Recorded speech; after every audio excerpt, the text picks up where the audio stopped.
महाराज जी अपना परिचय देते हुए आज पंचकोश यात्रा आप लोग प्रारंभ किए हैं क्या? भगवान विश्वनाथ की नगरी, जिसको शास्त्रों में अमर कहा गया है, जो प्रलय काल में नष्ट नहीं होती है, काशी जी, श्री पंचायती अखाड़ा महानिर्वाणी के इष्ट देवता भगवान कपिल महामुनि जी के सभी हम लोग उपासक, प्रयागराज महाकुंभ का जब समापन होता है उसके बाद ये यात्रा सीधी प्रयाग से काशी आती है। सर्वप्रथम भगवान विश्वनाथ का अभिषेक होता है, अंतर्गृह यात्रा, और शुक्ल पक्ष में ये पंचकोशी यात्रा की जो परंपरा है वो हजारों साल से चली आ रही है। ऋषि महर्षि और सज्जन जो गृहस्थ भक्त हैं, आज भी भारत के विभिन्न भागों से आकर के लोग पंचकोशी यात्रा करते हैं। उसी में श्री पंचायती अखाड़ा महानिर्वाणी के पंच परमेश्वर के सभी श्री महंतगण, सभी संतगण भगवान विश्वनाथ के मंदिर से प्रारंभ करके आज ज्ञानव्यापी कूप से जहां हम लोग प्रतिज्ञा करते हैं, वहां से संकल्प लेके मणिकर्णिका घाट में आचमनी करके और वहां से हम लोग यात्रा प्रारंभ किए हैं। और प्रथम पड़ाव कंदवा में जो है ये पहला पड़ाव है। इसमें बहुत से महापुरुष ऐसे हैं जिन्होंने 3, 4, 5, 6 यात्राएँ किया है। अभी 6 वर्ष में जब अर्धकुंभ आएगा पुनः ये अवसर हमको प्राप्त होगा।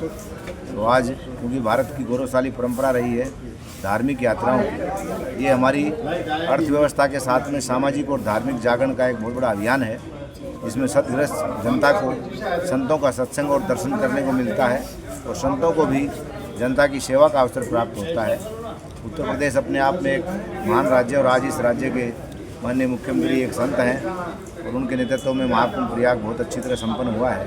तो हम लोगों का जो कुंभ का एक प्राचीन काल से परंपरा रही है, कुंभ का समापन हम लोग काशी विश्वनाथ भगवान की नगरी में होली मना करके करते हैं, सभी सन्यासी अखाड़े।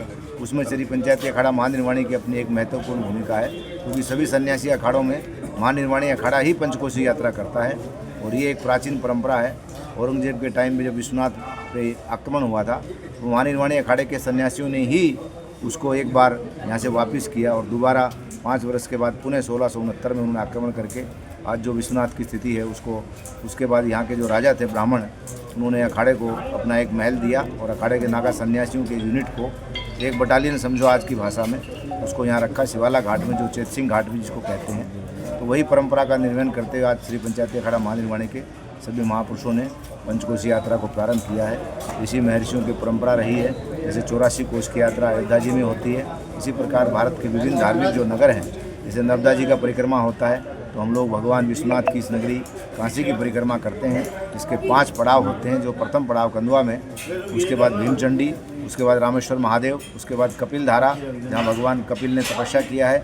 और ये कंदवा का वास्तविक नाम जो था वो कर्दम नगर था पहले, क्योंकि महर्षि कर्दम ने यहाँ तपस्या किया है। तो हम लोग सब ऋषियों के वंशज हैं, उसी परंपरा को आगे बढ़ाते हुए आपके इस चैनल के माध्यम से जिन भी लोगों ने इस यात्रा में सहयोग दिया है, खास करके यहाँ के प्रशासन के अधिकारी, पुलिस के अधिकारी और जो भी स्थानीय जनता का सहयोग स्वागत हमको मिला है, उसके लिए बहुत बहुत धन्यवाद।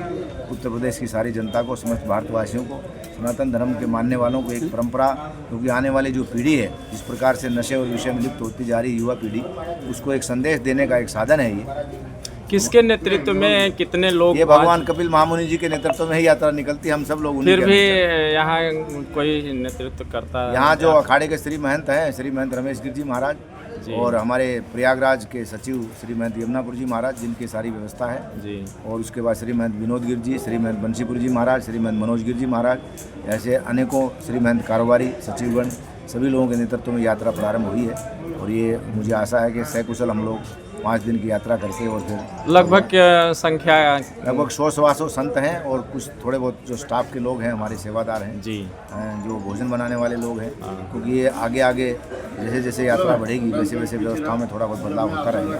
तो आपकी सारी टीम को भी पुनः एक बार बहुत बहुत बधाई, बहुत बहुत शुभकामनाएं। कालम कविं त्रिवृतं लोकपालम आत्मानुगत्यानुभूत प्रपंच स्वच्छंद शक्तिं कपिलं प्रपद्ये, स्वच्छंद शक्तिं कपिलं प्रपद्ये। श्री पंचायती अखाड़ा महानिर्वाणी के द्वारा आज से श्री काशी की पंचकोशी यात्रा शुरू हुई है। हमारे अखाड़े के भगवान इष्ट श्री भगवान कपिल महामुनि जी के साथ हम सभी पूरा ये काशी की पंचकोशी यात्रा कर रहे हैं। सवेरे ही हम लोगों ने ज्ञानवापी में पंचकोशी का संकल्प लेके काशी विश्वनाथ जी के दर्शन करके घाट पे आचमन आदि करके हमने ये यात्रा शुरू करने के बाद यहाँ पे हम कंदवा में पहला हमारा पड़ाव है, कल दूसरा पड़ाव भीमचंडी में रहेगा, कपिल धारा में रहेगी।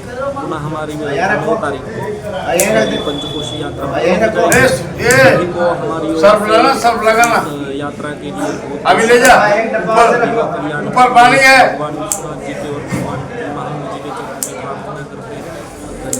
परिचय गुरु जी थोड़ा आपसे अपना परिचय दे दिए। हमारा नाम है दिगंबर शिवान कॉफी महानिर्वाणी का गुरु जी महाश्मशान की होली है, पंचकोश यात्रा करने के बाद उसमें भी आप लोग सम्मिलित हुए हैं। शमशान की होली में हमारी होली मनाई जाएगी। हमारा शिवाला घाट है,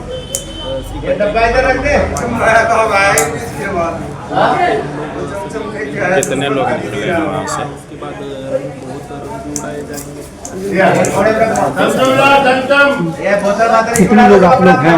हम लोग लगभग हम 150 से महात्मा भी तो शायद अनुमान है कि 300-400 महात्मा तक जब हमारी पूर्ण पंचकोशी हो जाएगी तो 300-400 महात्मा तक हम पहुँच जाएंगे। हाँ, कंदम जो किया वो एक अलग विषय है, लेकिन है तो हमारा ही। शाही मस्जिद को लेकर मथुरा में जिस तरह से विवाद चला है, क्या लगता है कि शाही मस्जिद वहाँ पे भगवान श्री कृष्ण, देखिए कृष्ण जन्मभूमि वो स्थान है और हर जगह समाधान होना चाहिए। हम ना बैठे नहीं कहा, हर जगह समाधान होना चाहिए। और एक राष्ट्र की संस्कृति, उसकी एक सभ्यता होती है, एक प्राचीन इतिहास होता है, उसके बिना कोई भी राष्ट्र पूर्ण राष्ट्र नहीं बन सकता। तो हमारी गौरवपूर्ण जो हमारी परंपरा है, गौरवपूर्ण जो हमारी संस्कृति है, और संस्कृति के अंतर्गत होने वाली चीज़ें हमारे तीर्थ स्थल हैं, उन सब पर जो सनातन धर्मों का जहाँ जहाँ मूल जो जगह रही है, जिनके बिना और कोई हमारे पास ऑप्शन नहीं है ना, तो उन जगहों को बिल्कुल होना ही चाहिए अपने अंदर। लाखकृष्ण महाराज जी, सनातन बोर्ड की क्या लगता है गठन होना चाहिए इस तरह से? जब तक चारों पीठों के आचार्य एक मत होगा सामने नहीं आए, और अगर वो उसमें होते हैं चारों के चारों, तो निर्विवाद रूप से इसका गठन संभव है। अन्यथा एक प्रक्रिया चल रही है, और एकता हो ये तो हर कोई चाहता है ना, लेकिन चारों पीठों के आचार्य जब तक सनातन के जो सर्वोच्च धर्म है, जब तक वो इसमें सम्मिलित नहीं होंगे तब तक। अगर आप ये वीडियो YouTube पर देख रहे हैं तो हमारे चैनल को सब्सक्राइब करें और बेल आइकन को दबाना ना भूलें। अगर आप Facebook पर ये वीडियो देख रहे हैं तो हमारे पेज को लाइक करें।